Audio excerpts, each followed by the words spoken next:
Hello students, आप सभी का आज के लेक्चर में स्वागत है। बच्चों, हमने इन टॉपिक्स को पढ़ लिया है, जैसे कि introduction to motion, rest and motion, frame of reference, position, distance and displacement, speed and velocity, average speed and average velocity, instantaneous speed and instantaneous velocity, ठीक है, uniform and non uniform motion. इन 8 topics को हमने पढ़ लिया है, ठीक है। ये बेसिक टॉपिक्स थे motion in a straight line के। आज के लेक्चर में हम एक्सेलरेशन के बारे में पढ़ेंगे, ठीक है। लेक्चर स्टार्ट होने से पहले मैं आपको बता दूं कि अगर आपने इन ऊपर वाले टॉपिक्स को नहीं पढ़ा है तो आपको आगे वाले टॉपिक समझ में नहीं आएंगे, ठीक है। तो आप स्टार्टिंग से लेक्चर्स को देखेंगे तभी जाके आपको बाकी चीज़ें समझ में आएंगी, ठीक है। और अगर आपको लगता है कि समझ में आ रही है, ठीक है, तो आप चैनल को सब्सक्राइब कर सकते हैं, ठीक है, और शेयर भी कर सकते हैं किसी दूसरे ग्रुप में, ठीक है, जहाँ से और भी बच्चे इस चैनल के साथ जुड़ पाए, ठीक है। तो आज के लेक्चर में हम एक्सेलरेशन के बारे में पढ़ेंगे, ठीक है। और जो क्वेश्चंस हमने किए थे average speed and average velocity, speed and velocity पे, डिस्टेंस एंड डिस्प्लेसमेंट पे, उनको आप ज़रूर सॉल्व करिएगा। इससे आपके कॉन्सेप्ट और भी ज़्यादा क्लियर होगा और जो डर रहेगा मन में फिजिक्स को लेके वो धीरे धीरे खत्म होगा, ठीक है। तो चलिए स्टार्ट करते हैं आज का लेक्चर, ठीक है। आज के लेक्चर में हम एक्सेलरेशन से स्टार्ट करेंगे, okay. Motion in straight line में एक्सेलरेशन हमारा आज का टॉपिक रहेगा। क्लियर है सभी को? एक्सेलरेशन, ठीक है।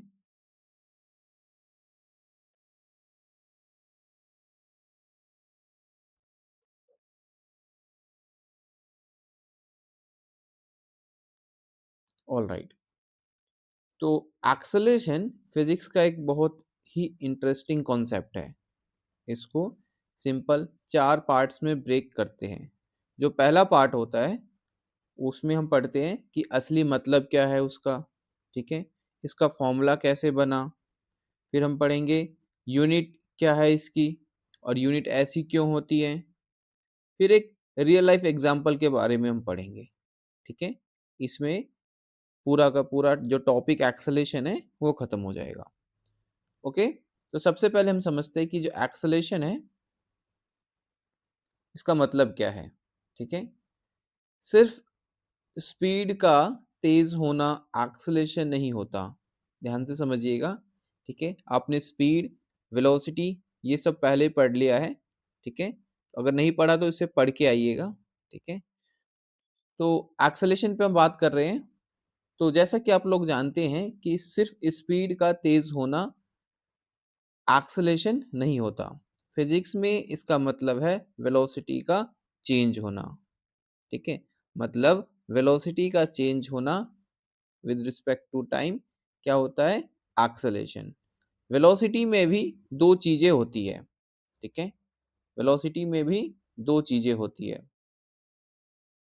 एक होता है हमारे पास मैग्नीट्यूड, एक होता है हमारे पास डायरेक्शन। एक मैग्नीट्यूड होता है और एक होता है डायरेक्शन, ओके। अब मैं सिर्फ अगर मैग्नीट्यूड की बात करूं, ठीक है, तो सिर्फ मैग्नीट्यूड की अगर मैं बात कर रहा हूं तो वो क्या कहलाएगा? मेरा स्पीड। क्या कहलाएगा? स्पीड कहलाएगा। जैसे कि 50 मीटर पर second, okay, 20 kilometre per hour, okay, 10 metre पर सेकेंड। तो ये सारी चीजें क्या है? ये मैग्नीट्यूड है और ये उसकी यूनिट है। तो ये स्पीड को प्रेजेंट कर रही है। लेकिन अगर मैं मैग्नीट्यूड और डायरेक्शन दोनों की बात कर रहा हूं, जैसे कि 50 मीटर पर second in north direction, in north direction, तो ये क्या हो जाएगा? वेलोसिटी बन जाएगी, ओके। क्लियर है? चलो, तो ये क्या बन जाएगी, वेलोसिटी बन जाएगी। हम बात कर रहे थे एक्सेलेरेशन की, तो वेलोसिटी में दो चीजें इंपॉर्टेंट होती है, एक मैग्नीट्यूड और एक डायरेक्शन। जो मैग्नीट्यूड होता है वो स्पीड होती है ना, जैसे 50 मीटर पर सेकेंड, 20 मीटर पर सेकेंड, 10 मीटर पर सेकेंड। और जो डायरेक्शन होता है वो बताता है कि कोई भी पार्टिकल किस डायरेक्शन में मूव कर रहा है, ठीक है। इसलिए एक्सेलेरेशन कब होगा, ठीक है, पहला, जो स्पीड बढ़ेगी, जैसे कार रेस में आपने देखा होगा, कभी कार तेज होता है, कभी कार धीमा हो जाता है, ठीक है। उस केस में क्या हो जाएगा, एक्सेलेरेशन भी क्या होगा, वेरी करेगा, ठीक है। दूसरा, स्पीड कम होगी, है ना, जैसे रेड लाइट पर ब्रेक लगाना, है ना, और फिर बाइक की स्पीड को बढ़ाना, ठीक है। और तीसरा ये है, आपकी डायरेक्शन बदलेगी, ठीक है। डायरेक्शन दो चीज है, तो पहले हमने स्पीड ले लिया, स्पीड का बढ़ना और घटना, और दूसरा डायरेक्शन आप ले सकते हो, ठीक है।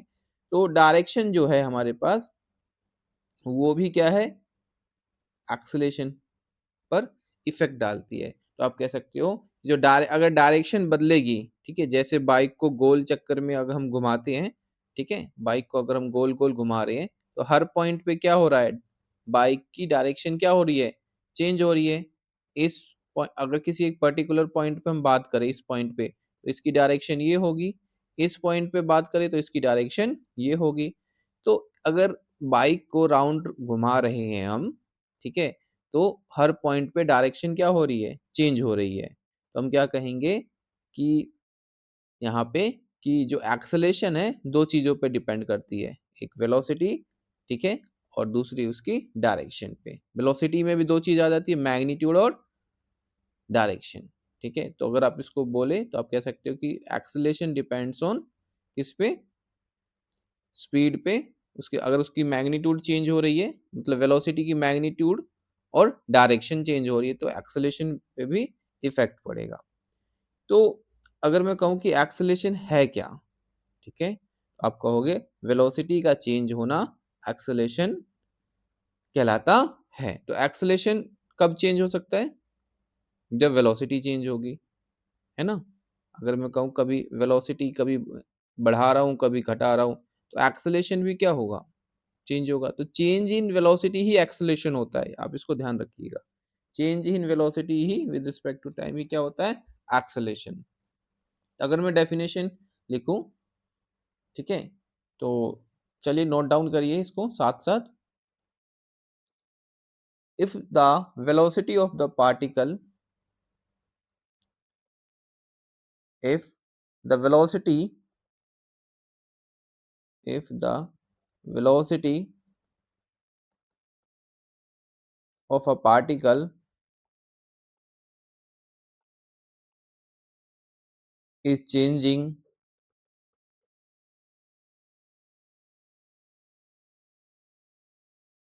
as it moves,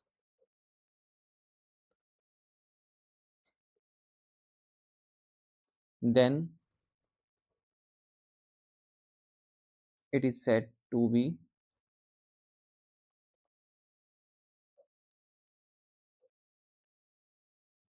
and it is said to be moving with acceleration,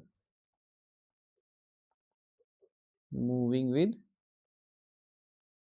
acceleration।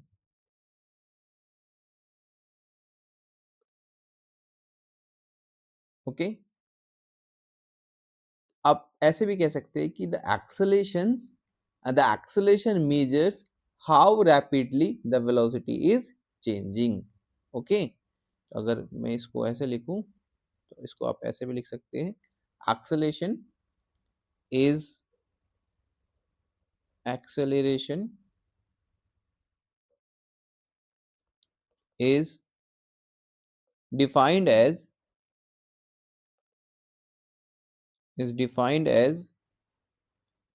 the rate of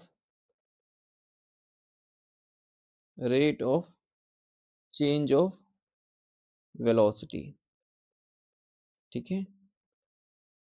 चलो, तो थोड़ा सा बेसिक बता देता हूँ मैं इसमें कि बहुत से बच्चों को rate of change of velocity नहीं पता रहता है, ठीक है। तो अगर आपकी बाइक या स्कूटी इनिशियल वेलोसिटी अगर उसकी 10 मीटर पर सेकेंड है, ठीक है, और उस थोड़ी देर बाद आपने देखा कि उसकी वेलोसिटी आप बढ़ा रहे हैं, ठीक है, वो हो जाता है 20 मीटर पर सेकेंड, ठीक है। तो फाइनल वेलोसिटी क्या है इसकी? 20 मीटर पर सेकेंड। इनिशियल वेलोसिटी है 10 मीटर पर सेकेंड। चेंज इन वेलोसिटी की अगर मैं बात करूं, चेंज इन वेलोसिटी हो जाएगी हमारे पास, चेंज इन वेलोसिटी हो जाएगी फाइनल वेलोसिटी जो कि है हमारे पास vf और इनिशियल वेलोसिटी vi। तो चेंज इन वेलोसिटी आ गई हमारे पास 20 माइनस का 10 मतलब 10 मीटर पर सेकेंड। ओके, तो चेंज इन वेलोसिटी को ना बच्चों हम डेल्टा v से रिप्रेजेंट करते हैं। डेल्टा v का मतलब होता है चेंज इन वेलोसिटी। ओके, तो ये वेलोसिटी चेंज हो रहा है। अब बात आती है रेट, ठीक है, स्पेलिंग गलत लिख दी मैंने, रेट, ठीक है, rate of change of velocity. तो ये जो चेंज इन वेलोसिटी हमने निकाला है डेल्टा वी, है ना, इस डेल्टा वी को अगर मैं टाइम से डिवाइड कर देता हूँ, किससे? टाइम से डिवाइड कर देता हूँ, तो क्या बन जाएगा? Rate of change of velocity. Okay, तो एक्सेलेरेशन आ गया हमारे पास a is equal to change in velocity and change in time। All right, तो ये आ गया हमारे पास a is equal to change in velocity, okay, delta v और डिवाइड बाय डेल्टा t, तो rate of change of velocity, ठीक है। इसको हम लिख सकते हैं लिमिट t अप्रोचेज 0। ओके, किसी भी एक पर्टिकुलर टाइम पे अगर मैं एक्सेलेरेशन चेक करूं इसका, तो वो क्या हो जाएगा? Delta v divide by delta t, ठीक है। तो ये आ जाएगा a इज इक्वल टू, इसको हम लिख सकते हैं dv upon dt, rate of change of velocity. ये जो है हमारे पास a is equal to dv upon dt, ये क्या है? एक्सेलेरेशन है, ठीक है, क्या है? एक्सेलेरेशन। ऑलराइट, तो अगर आप इसको ऐसे भी लिख सकते हो, चेंज इन वेलोसिटी क्या है हमारे पास? a is equal to change in velocity हमारे पास v माइनस का u divide by t। a is equal to v minus u divide by t, ये भी क्या है? एक्सेलेरेशन। ओके, तो ये सिंपल फॉर्मूला होता है एक्सेलेरेशन का, ये वाला, ये सिंपल फॉर्मूला होता है a is equal to v minus u divide by t। Okay, तो चलो इस पे एक न्यूमेरिकल कर लेते हैं, सॉल्व कर लेते हैं, इससे थोड़ा सा आइडिया हो जाएगा आपको। ओके, तो मान लो आप नेशनल हाईवे पर हो, ठीक है, और आपने एक्सीलेटर दबाया और 5 सेकेंड बाद आपकी जो स्पीड हो गई v, वो हो गई 30 मीटर पर सेकेंड। ओके, और इनिशियल जो स्पीड थी आपकी, जिस स्पीड से आप चल रहे थे, वो थी 10 मीटर पर सेकेंड। कितने टाइम में हो गया 30 मीटर पर सेकेंड? 10 सेकेंड में, ठीक है, 10 सेकेंड, 5 सेकेंड ले लो आप, t is equal to 5 second में। ओके, आपको एक्सेलेरेशन कैलकुलेट करना है, तो एक्सेलेरेशन a होता है चेंज इन वेलोसिटी, ठीक है, मतलब v minus u divide by time, ये। तो फाइनल वेलोसिटी है हमारे पास 30 मीटर पर सेकेंड, इनिशियल वेलोसिटी है हमारे पास 10 मीटर पर second, divide by time, 5 second में हुआ तो 5 से डिवाइड कर देंगे, तो एक्सेलेरेशन आ जाएगा हमारे पास 30 माइनस 10, 20 डिवाइड बाय 5, ठीक है, इसका मतलब 4 मीटर पर सेकेंड का स्क्वायर। ओके, तो इसकी जो यूनिट होती है वो होती है मीटर पर सेकेंड का स्क्वायर। ओके, ये यूनिट के बारे में थोड़ी बात कर लेते हैं। देखो, एक्सेलेरेशन इज इक्वल टू होता है v minus u divide by T. Okay, अब मुझे ये बताओ, ये भी वेलोसिटी है, ये भी वेलोसिटी है, तो वेलोसिटी में से अगर मैं वेलोसिटी माइनस करूंगा तो वेलोसिटी बचेगी, और वेलोसिटी की यूनिट होती है मीटर पर सेकेंड। और डिवाइड बाय टाइम, टाइम की यूनिट होती है सेकंड। तो जब इसको आप मर्ज करोगे, सॉल्व करोगे तो मीटर पर सेकंड और ये सेकंड ऊपर चला जाएगा तो मीटर पर सेकंड का स्क्वायर। ओके, तो ये क्या होती है? एक्सेलरेशन की यूनिट होती है। ठीक है, समझ में आया? ओके, तो एक बार देख लेते हैं हमने क्या क्या पढ़ा अभी इतनी देर में। हमने पढ़ा है एक्सेलेरेशन। ठीक है, तो एक्सेलेरेशन जो होता है वो क्या होता है? Rate of change of velocity. Okay, velocity में दो चीज है, एक मैग्नीट्यूड जो उसका जो स्पीड जो की स्पीड है, और एक डायरेक्शन। ठीक है, कि किस डायरेक्शन में कोई भी पार्टिकल मूव कर रहा है। ठीक है, तो acceleration is defined as the rate of change of velocity. Okay, तो सबसे पहले हमने समझा कि चेंज ऑफ वेलोसिटी क्या होती है। अगर हमारे पास इनिशियल वेलोसिटी 10 मीटर पर सेकेंड है, फाइनल वेलोसिटी 20 मीटर पर सेकेंड है, तो चेंज इन वेलोसिटी हो जाएगी final velocity minus initial velocity. तो 20 माइनस 10, 10 मीटर पर सेकेंड स्क्वायर, ये आ गया हमारे पास चेंज इन वेलोसिटी। ओके, तो रेट का मतलब होता है, rate of change of velocity का मतलब होता है चेंज में हम टी से डिवाइड कर दें। ठीक है, चेंज में टी से हम डिवाइड कर दें। तो आप यहाँ पे देखेंगे एक्सेलरेशन क्या है हमारे पास? A is equal to delta v divide by t. तो चेंज इन वेलोसिटी 10 मीटर पर सेकेंड और टाइम से हमने डिवाइड कर दिया। तो rate of change of velocity क्या कहलाता है बच्चों? एक्सेलरेशन कहलाता है। ठीक है, आई होप आपको ये समझ में आ गया होगा। ऑलराइट, चलो एक फिर हमने न्यूमेरिकल किया। v is equal to 30 metre पर सेकेंड, आपकी स्पीड बढ़ गई, पहले थी 10 मीटर पर सेकेंड, 5 सेकेंड में ये स्पीड बढ़ी है। तो एक्सेलेरेशन अगर आपको कैलकुलेट करना है तो v minus u divide by t करोगे, final velocity minus initial velocity divide by time. तो फाइनल वेलोसिटी है 30 मीटर पर सेकेंड, इनिशियल वेलोसिटी है 10 मीटर पर सेकेंड। तो 30 माइनस 10 आपका 20 आ गया, और 5 से डिवाइड करेंगे तो 4 मीटर पर सेकंड का स्क्वायर आ गया। ठीक है, अब ये जो 4 मीटर पर सेकंड का स्क्वायर आया है, तो ये जो 4 है ये तो मैग्नीट्यूड है एक्सेलरेशन का, और मीटर पर सेकंड स्क्वायर जो है जो यूनिट है। ठीक है, यूनिट कैसे निकाला हमने? फाइनल वेलोसिटी में से इनिशियल वेलोसिटी अगर आप माइनस करोगे तो वेलोसिटी ही आएगी, है ना? तो वेलोसिटी की जो यूनिट होती है वो होती है मीटर पर सेकेंड, और टाइम की जो यूनिट होती है वो सेकेंड। तो मीटर पर सेकेंड डिवाइड बाय सेकेंड, इसको सॉल्व करोगे तो मीटर पर सेकेंड का स्क्वायर। तो ये जो मीटर पर सेकेंड का स्क्वायर आया है ये क्या आ गया? यूनिट आ गई। ओके, चलो आई होप यहाँ तक क्लियर होगा। ओके, अब एक एग्जांपल ले लेते हैं। ठीक है, एक एग्जांपल और ले लेते हैं।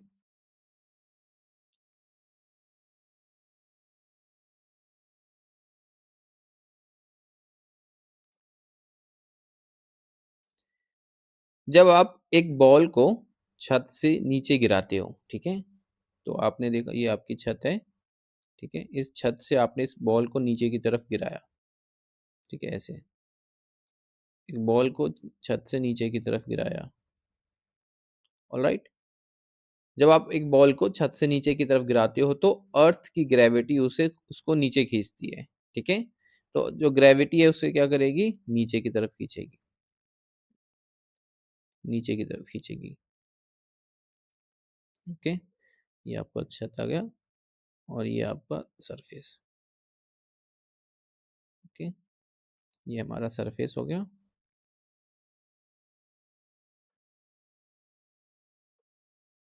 ये ठीक है, ये वाला। तो अर्थ की ग्रेविटी उसे नीचे की तरफ खींचेगी। ओके, उसका जो एक्सेलरेशन होता है ना बच्चों, वो होता है अप्रोक्स 9.8 मीटर पर सेकंड का स्क्वायर। ठीक है, अब अगर मैं t इक्वल टू 0 सेकेंड की बात करूं, ठीक है, तो t इक्वल टू 0 सेकेंड पे जो उसकी स्पीड होगी 0 मीटर पर सेकेंड होगी। फिर 1 सेकेंड पे कुछ बढ़ जाएगी, फिर 2 सेकेंड पे थोड़ी और बढ़ जाएगी, 3 सेकेंड पे कुछ और बढ़ जाएगी, है ना? तो ऐसे ऐसे जैसे जैसे वो नीचे की तरफ आएगा, ठीक है, सरफेस की तरफ, उसकी स्पीड क्या हो जाएगी? बढ़ती जाएगी, और जो एक्सेलरेशन रहेगा वो होता है 9.8 मीटर पर सेकेंड का स्क्वायर। जो एक्सेलरेशन ड्यू टू ग्रेविटी जब भी पूछा जाए, आपको 9.8 मीटर पर सेकेंड स्क्वायर की वैल्यू याद रखनी है। ओके, चलो आई होप आपको यहाँ तक समझ में आया होगा। ठीक है। एक्सेलरेशन ना एक वेक्टर क्वांटिटी होती है। एक्सेलरेशन एक वेक्टर क्वांटिटी होती है। आप साथ साथ नोट्स बनाते रहिएगा। ठीक है। इसकी पीडीएफ आपको नहीं मिलेगी। जो एक्सेलरेशन होता है वो होता है it is a vector quantity. ठीक है। और इसका जो डायमेंशनल फॉर्मूला होता है वो होता है L L1 t raise to the power -2। Okay. और यूनिट मैंने आपको बता ही दिया है। ऐसा यूनिट होती है इसकी मीटर पर सेकंड का स्क्वायर। ओके। तो इसको ध्यान में रखेंगे आप। यूनिट होती है मीटर पर सेकंड का स्क्वायर, वेक्टर क्वांटिटी है। ओके। और डायमेंशनल फॉर्मूला है L1 t raise to the power -2। Okay. चलिए आगे बढ़ते हैं।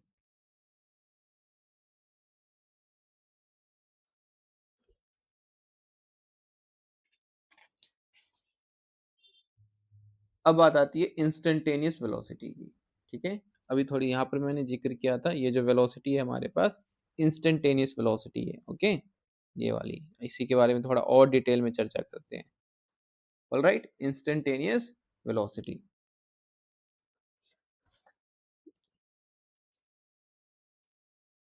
क्या होती है? इंस्टेंटेनियस वेलोसिटी हम ये सीखे। Instantaneous acceleration. ओके। मैंने वेलोसिटी बोल दिया क्या, सॉरी। Instantaneous acceleration.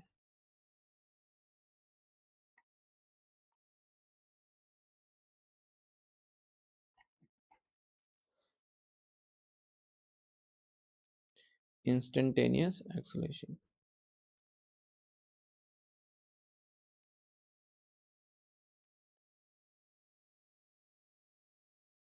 ग्राफ के बारे में भी पढ़ेंगे। ठीक है। लेकिन इसको कंप्लीट करने के बाद इंस्टेंटेनियस एक्सेलेरेशन।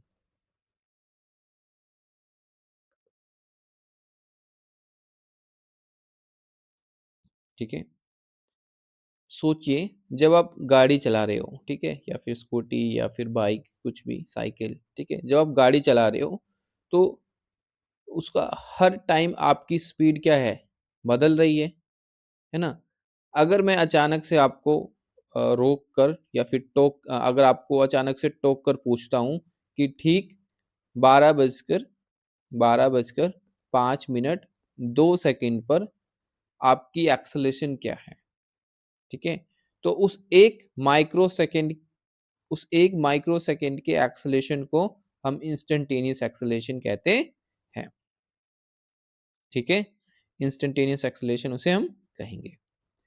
नॉर्मल एक्सेलरेशन का जो फॉर्मूला होता है, जैसे कि हमने डिस्कस किया है, normal acceleration a is equal to होता है delta v divide by delta t, है ना। Change in velocity divide by change in time. Instantaneous acceleration निकालने के लिए हम टाइम इंटरवल मतलब डेल्टा टी को इतना छोटा कर देते हैं कि वो लगभग जीरो के बराबर हो जाए। ठीक है। वो लगभग जीरो के बराबर हो जाए। इसको अगर मैथमेटिकली लिखे तो a is equal to limit delta t approaches zero. ठीक है। Delta v divide by delta t. तो ये हमारा इंस्टेंटेनियस एक्सेलरेशन होता है। तो ध्यान रखें कि ये जो डेल्टा टी अप्रोचेस जीरो है, इसका मतलब ये नहीं कि डेल्टा टी की वैल्यू जीरो है। ठीक है। मैं एक बार दोबारा बता देता हूँ इंस्टेंटेनियस वेलोसिटी। ठीक है। थोड़ा सा सोचिए। ठीक है। जब आप गाड़ी चला रहे होते हैं तो हर टाइम आपकी जो स्पीड होती है वो बदल रही होती है। क्लियर है। अगर मैं अचानक से आपको रोक कर पूछूं, ठीक है, कि 1 बजकर 5 मिनट पे या 2 सेकंड पे या फिर 12 बज के 5 मिनट पे 2 सेकंड पर आपका एक्सलेशन क्या है, तो आप तो उस एक माइक्रो सेकंड के एक्सलेशन को हम इंस्टेंटेनियस एक्सलेशन कहते हैं। मतलब उस पर्टिकुलर टाइम पर एक्सलेशन की जो भी वैल्यू होगी वो क्या होगा, इंस्टेंटेनियस एक्सलेशन। ठीक है। आप एक सपोज करिए कि आप एक स्पोर्ट्स कार में बैठे हैं और रेस शुरू होती है, तो पहले 5 सेकंड का एवरेज एक्सेलरेशन कुछ और होगा, है ना? उसके बाद कुछ और होगा। लेकिन अगर मैं को एग्ज़ैक्टली टाइम पूछूँ कि इस टाइम पर आपका एक्सेलरेशन क्या था? तो वो क्या है? इंस्टेंटेनियस एक्सेलरेशन, ठीक है? इंस्टेंटेनियस एक्सेलरेशन निकालने के लिए हम टाइम इंटरवल को इतना छोटा कर देते हैं कि वो लगभग 0 के बराबर हो जाए, ठीक है? मतलब डेल्टा टी अप्रोचेस 0, लेकिन वो 0 नहीं होता है, ठीक है? इसको मैथमेटिकली हम लिखते हैं limit delta t approaches 0 delta v divide by delta t, ठीक है? अब ये जो वैल्यू होती है वो होती है डीवी अपॉन dt के बराबर, ठीक है? डीवी अपॉन dt इसका मतलब है कि वेलोसिटी v का टाइम t के साथ डिफरेंशिएशन, ओके? अगर आपको पोजीशन डिस्प्लेसमेंट पता है तो अब पोजीशन का डबल डेरिवेटिव जो होता है वो क्या होता है? एक्सेलरेशन। ये भी बात ध्यान में रखेंगे आप, ठीक है? कि जो वेलोसिटी होती है वो होती है dx अपॉन dt, है ना? और जो एक्सेलरेशन होता है वो होता है dv अपॉन dt, है ना? लेकिन अगर मैं कहूँ एक्सेलरेशन इस फॉर्म में लिखूं तो double derivative of position dx square upon dt square, okay? ये ऐसे, ऑलराइट? तो ये आ गया हमारे पास एक्सेलरेशन। तो हमने अभी इंस्टेंटेनियस एक्सेलरेशन के बारे में सीखा। एक कुछ इंपॉर्टेंट पॉइंट है जो आप नोट करेंगे, ठीक है? इंपॉर्टेंट पॉइंट, इंपॉर्टेंट पॉइंट, ठीक है? पहला हमने देखा जो एक्सेलरेशन होता है a वो होता है v minus u divide by T, ठीक है? फिर हमने कहा इंस्टेंटेनियस एक्सेलरेशन जो होता है limit delta t approaches 0 delta v divide by delta t, ठीक है? फिर हमने कहा a is equal to d v upon d t, ठीक है? और a is equal to d square x upon d t square, okay? अच्छा, तो यहाँ पे इम्पोर्टेंट पॉइंट जो निकल के आ रही है, एक फर्स्ट, सेकंड, थर्ड और ये फोर्थ, ठीक है?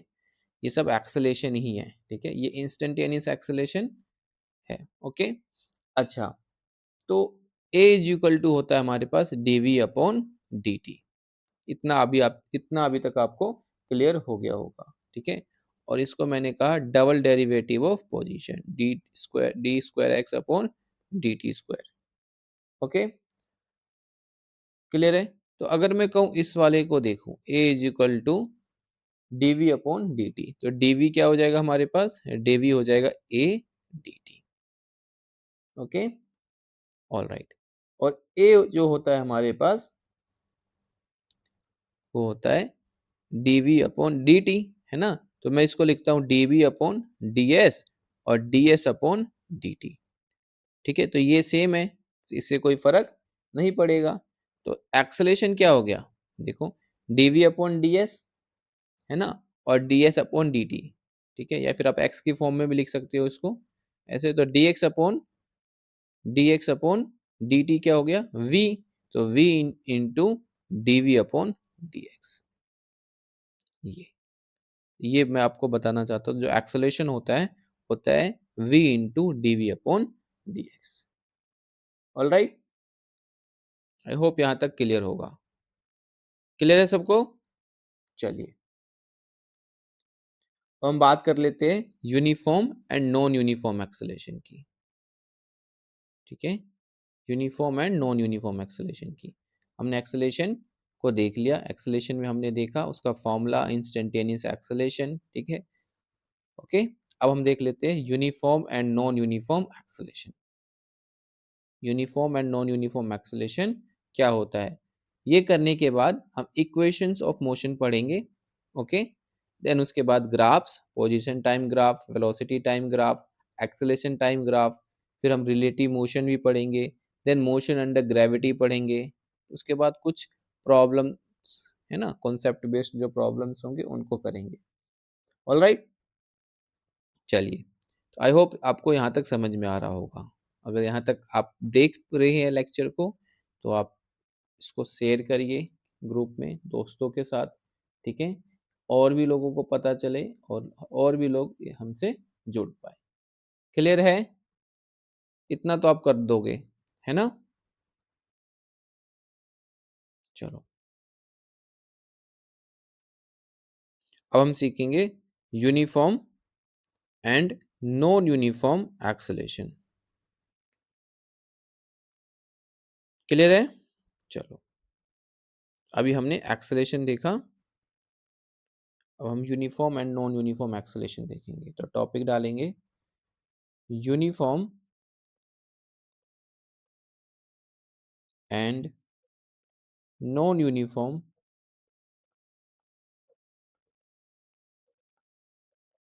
एक्सेलेरेशन।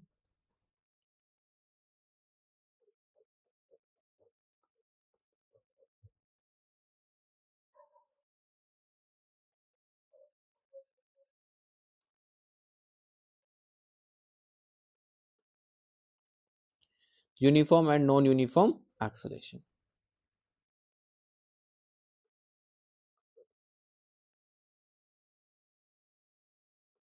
ऑल राइट, तो यूनिफॉर्म एक्सेलेरेशन का मतलब क्या है? ठीक है, मतलब ये है कि जब किसी ऑब्जेक्ट की स्पीड या फिर वेलोसिटी हर एक टाइम, मतलब हर एक इक्वल टाइम इंटरवल में एक इक्वल अमाउंट से बढ़ती या घटती है। ठीक है, इसमें एक्सेलेरेशन बिल्कुल कांस्टेंट मतलब फिक्स रहता है, वो बदलता नहीं है, उसे हम क्या कहेंगे? Uniform acceleration. ओके, क्लियर है?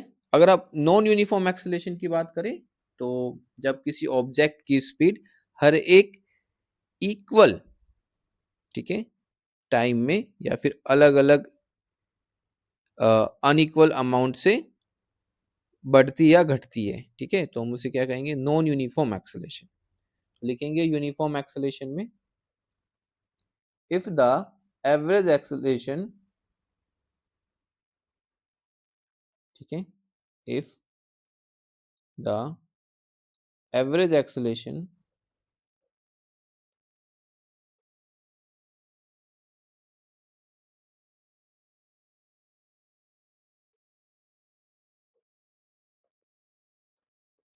Over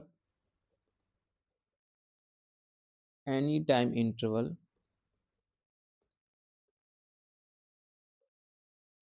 equals the instantaneous acceleration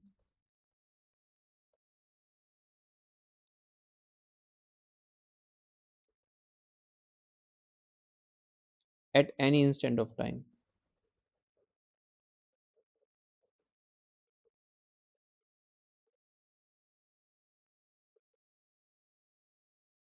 then the acceleration is said to be, then the acceleration is said to be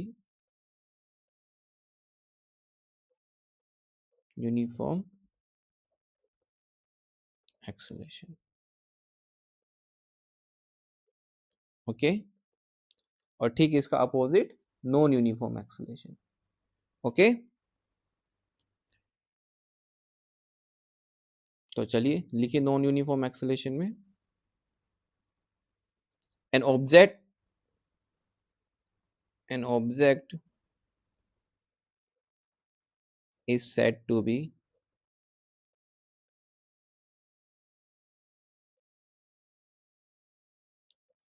have non-uniform or variable acceleration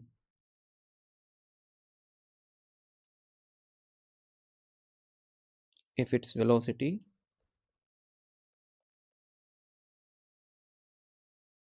changes by unequal amounts of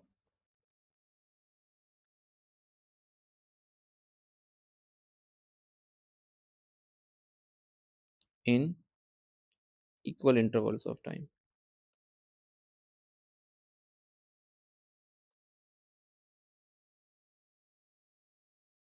okay, ये हो गया हमारे पास non uniform acceleration. ठीक है, non uniform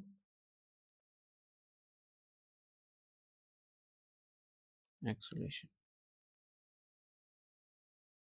ठीक है, जैसे हमने यूनिफॉर्म वेलोसिटी और नॉन यूनिफॉर्म वेलोसिटी पढ़ा था, वैसे ये uniform acceleration and non uniform acceleration. Okay, I hope आपको यहाँ तक समझ में आई होगी। ठीक है, अगर आप यहाँ तक देख रहे हैं लेक्चर को तो इसको शेयर कर दीजिए। ठीक है, ग्रुप्स में अपने। ठीक है, फिजिक्स वाले में ना करके किसी में कर दीजिए, इंग्लिश, हिंदी, मैथ्स। ठीक है, टीचर से पूछ के। ओके, और भी लोग इससे जुड़ जाएंगे तो हम इसको और अच्छे तरीके से करेंगे। ठीक है, तो शेयर जरूर करिएगा इसे। क्लियर है?